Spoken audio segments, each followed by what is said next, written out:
ಅಕ್ಕಪಕ್ಕ ರಾಜ್ಯಗಳಲ್ಲಿ ಇವತ್ತು ಕಾಂಗ್ರೆಸ್ನವ್ರ ಪಾಪ ಹೇಳ್ತಾರೆ, ಜನತಾದಳ ಪಕ್ಷ ಮುಗದೆ ಹೋಯ್ತು, ಜನತಾದಳ ಪಕ್ಷ ಎಲ್ಲಿದೆ, ಜನತಾದಳ ಪಕ್ಷ ದುರ್ಬಿನ್ ಹಾಕಿ ಹುಡುಕ್ಬೇಕು, ಯಾರು ಇರ್ಲಿಕ್ಕಿಲ್ಲ ಜನತಾದಳ ಪಕ್ಷದಲ್ಲಿ ಅಂತ ಹೇಳ್ತಾರೆ. ಪಾಪ ನಮ್ಮ ಶಾಸಕ ಮಿತ್ರರನ್ನು ಕರೀತಾರೆ, ಬನ್ನಿ ಬನ್ನಿ ನಮ್ಮ ಪಕ್ಷಕ್ಕೆ ಸೇರ್ಪಡೆ ಆಗ್ಬಿಡಿ, ಬನ್ನಿ ಬನ್ನಿ ನಾವು ಅನುದಾನ ಕೊಡ್ತೀವಿ ಅಂತಾರೆ. ಇತ್ತೀಚೆಗೆ ಹೊಸದಾಗಿ ಗೆದ್ದಿರ್ತಕ್ಕಂಥ ಶಾಸಕ ಮಿತ್ರರು ಜಾಸ್ತಿ ಇದ್ದಾರೆ ನಮ್ಮ ಜನತಾದಳದಲ್ಲಿ.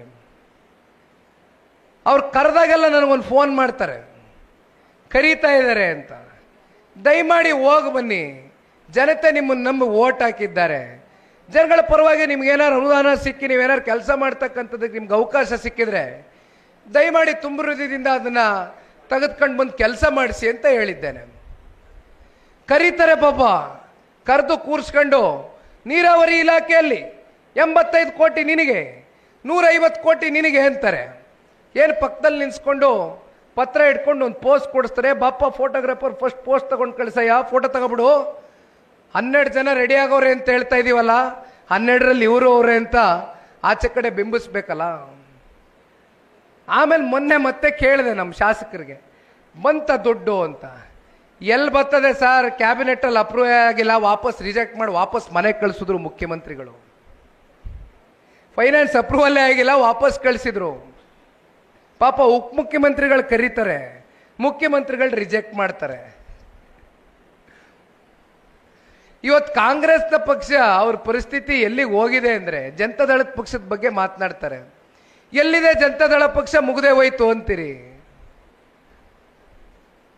100 ವರ್ಷ ಇತಿಹಾಸ ಇರ್ತಕ್ಕಂಥ ನಿಮ್ಮ ಕಾಂಗ್ರೆಸ್ ಎಷ್ಟು ರಾಜ್ಯದಲ್ಲಿ ಆಡಳಿತ ಮಾಡ್ತಿದ್ದೀರಿ? ಎಷ್ಟು ರಾಜ್ಯದಲ್ಲಿ ಮಾಡ್ತಾವ್ರಣ್ಣ ಆಡಳಿತ ಕಾಂಗ್ರೆಸ್ಸು? 3 ರಾಜ್ಯ, ಹಿಮಾಚಲ್ ಪ್ರದೇಶ, ತೆಲಂಗಾಣ, ಕರ್ನಾಟಕ. ಹಿಮಾಚಲ್ ಪ್ರದೇಶದಲ್ಲಿ ಈಗಾಗಲೇ ಕಾಂಗ್ರೆಸ್ಸು ಗ್ಯಾರಂಟಿ ಕೊಡ್ತೀನಿ ಗ್ಯಾರಂಟಿ ಕೊಡ್ತೀನಿ ಅಂತ ಹೇಳಿ ಹಲವಾರು ಪತ್ರಿಕೆಗಳಲ್ಲಿ ಪ್ರಕಟಣೆಯನ್ನು ಓದಿದ್ದೇವೆ. ದಿವಾಳಿ ಎದ್ದೋಗಿದೆ ಹಿಮಾಚಲ್ ಪ್ರದೇಶ ಸರ್ಕಾರ, ದಿವಾಳಿ ಎದ್ದೋಗಿದೆ. ಆರ್ಥಿಕ ಸುನಾಮಿ ಘೋಷಣೆ ಮಾಡಬೇಕಾಗಿದೆ ಇವತ್ತು. ಅಲ್ಲಿಂದ ನೀವು ತೆಲಂಗಾಣಕ್ಕೆ ಬನ್ನಿ, ಅವ್ರ ರಾಜ್ಯದ ಮುಖ್ಯಮಂತ್ರಿಗಳು ರೇವಂತ್ ರೆಡ್ಡಿ ಅವರು ಹೇಳ್ತಾರೆ, ನಾನು ಈ ರಾಜ್ಯದ ಮುಖ್ಯಮಂತ್ರಿಗಳಾಗಕ್ಕಿಂತ ಮುಂಚಿತವಾಗಿ ನನಗೆ ಗೊತ್ತೇ ಇರಲಿಲ್ಲ ರಾಜ್ಯದ ಆರ್ಥಿಕ ಪರಿಸ್ಥಿತಿಗಳೇನಾಗಿತ್ತು ಅಂತ. ಇಲ್ಲಿ ಬಂದು ಕೂತ ಮೇಲೆ ನನಗೆ ಗೊತ್ತಾಯಿತು ಎಷ್ಟು ಸವಾಲುಗಳಿದೆ ಅಂತ. ನಾವೇನೋ ಪ್ರಣಾಳಿಕೆಯಲ್ಲಿ ಅವತ್ತು ಮತ ಗಿಟ್ಟಿಸ್ಕೊಳ್ಳೋದಕ್ಕೋಸ್ಕರ ಕಮಿಟ್ಮೆಂಟ್ ಮಾಡಿಬಿಟ್ಟಿದ್ದೀವಿ, ಈಗ ಅದನ್ನು ಉಳಿಸ್ಕೊಳ್ಳೋಕ್ಕಾಗ್ತಾ ಇಲ್ಲ, ನಮ್ಮ ಕೈಲಿ ಏನು ಮಾಡೋದು ಗೊತ್ತಾಗ್ತಾ ಇಲ್ಲ.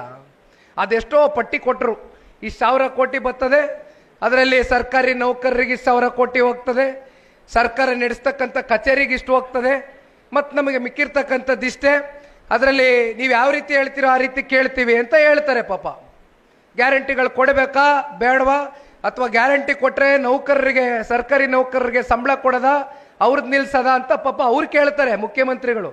ಅಸಹಾಯಕತೆ. ಆದರೆ ಕಾಂಗ್ರೆಸ್ನವರು, ಕರ್ನಾಟಕದ ಕಾಂಗ್ರೆಸ್ನವರು ಈಗಲೂ ಕೂಡ ಉದ್ದಟತನ ಬಿಟ್ಟಿಲ್ಲ. ಇಲ್ಲ ಗ್ಯಾರಂಟಿ, ನಾವು ಗ್ಯಾರಂಟಿ ಕೊಡ್ತೀವಿ ಅಂತಾರೆ. ಗ್ಯಾರಂಟಿಯಾಗೆ ಗ್ಯಾರಂಟಿ. ನೆನ್ನೆ ನಮ್ಮ ಆಲ್ಕೋಡ್ ಹನುಮಂತಪ್ಪನವ್ರು ಹೇಳ್ತಾ ಇದ್ರು, ಗ್ಯಾರಂಟಿ ಹೆಸರಲ್ಲಿ 55,000 ಕೋಟಿ ಪ್ರತಿ ವರ್ಷ ಇವತ್ತು ಗ್ಯಾರಂಟಿಗೆ ಹೊಂದಿಸ್ಬೇಕು. ಗೃಹ ಜ್ಯೋತಿ, ಗೃಹಲಕ್ಷ್ಮಿ, ಯುವ ನಿಧಿ, ಮೇಜರ್ ಗ್ಯಾರಂಟಿ ಸ್ಕೀಮ್ಸು. ಪ್ರತಿ ತಿಂಗಳು 2,000 ರೂಪಾಯಿ ಕೊಡಬೇಕು ಹೆಣ್ಣು ಮಕ್ಕಳ ಖಾತೆಗಳಿಗೆ. ಜನ ಕೇಳಲಿಲ್ಲ, ನೀವು ನಿಮ್ಮ ಪ್ರಣಾಳಿಕೆಯಲ್ಲಿ ಹೇಳ್ಕೊಂಡವರು ತಿಂಗಳ ಕೊಡ್ತೇವೆ, ಚಾಚು ತಪ್ತೀರಾ ಅಂದ್ರಿ. ಕೊಡಕ್ಕಾಗ್ತಾ ಇದೆಯಾ? ಜನಕ್ಕೆ ಸಮರ್ಪಕವಾಗಿ ನೀವು ಕೊಡ್ತಾ ಇದ್ದೀರಾ?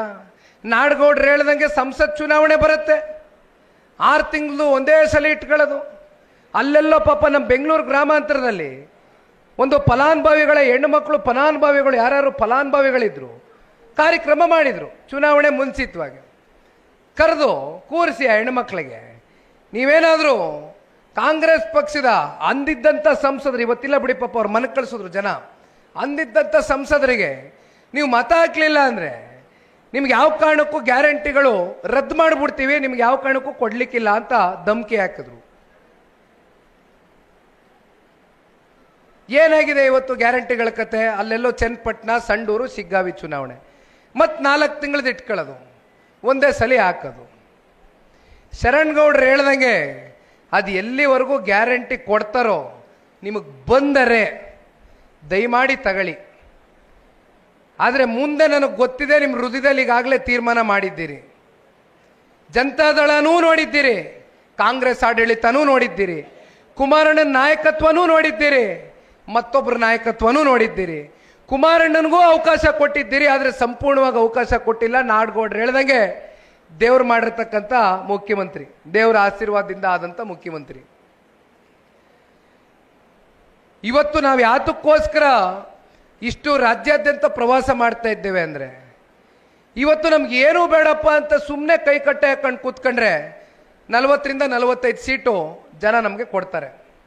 ಆದರೆ 40ರಿಂದ 45 ಸೀಟು ತಗೊಳ್ತಕ್ಕಂಥದ್ದಕ್ಕೆ ಇವತ್ತು ನಾವು ಆ ಮಟ್ಟಕ್ಕೆ ಹೋಗಕ್ಕೆ ಸಿದ್ಧರಿಲ್ಲ. ನಾನು 86 kg ಇದ್ದವಳು 71 kg ಬಂದಿದ್ದೀನಿ. ವಯಸ್ಸಾದ್ಮೇಲೆ ಸ್ಮಾರ್ಟ್ ಆಗಿ ಕಾಣ್ತೀರಾ ಅಂದ್ರೆ ಜಿನ್ನಿ. 126 kg ವೇಟ್ ಇದೆ. ನಾವು ಈಗ 114 kg ಲೆಕ್ಕ ಬಂದಿದ್ದೀವಿ. ಯಾವುದೇ ಸೈಡ್ ಎಫೆಕ್ಟ್ ಆಗಿಲ್ಲ. 84ರಿಂದ 50 kg ಬಂದೆ, ಆಮೇಲೂ ಸಣ್ಣಗೆ ಫಿಟ್ ಆಗಿದ್ದೀನಿ. ಅದಕ್ಕೆ ನಾನು ಯೂಸ್ ಮಾಡ್ತಾ ಇರೋದು ಜೀನಿ ಸ್ಲಿಮ್.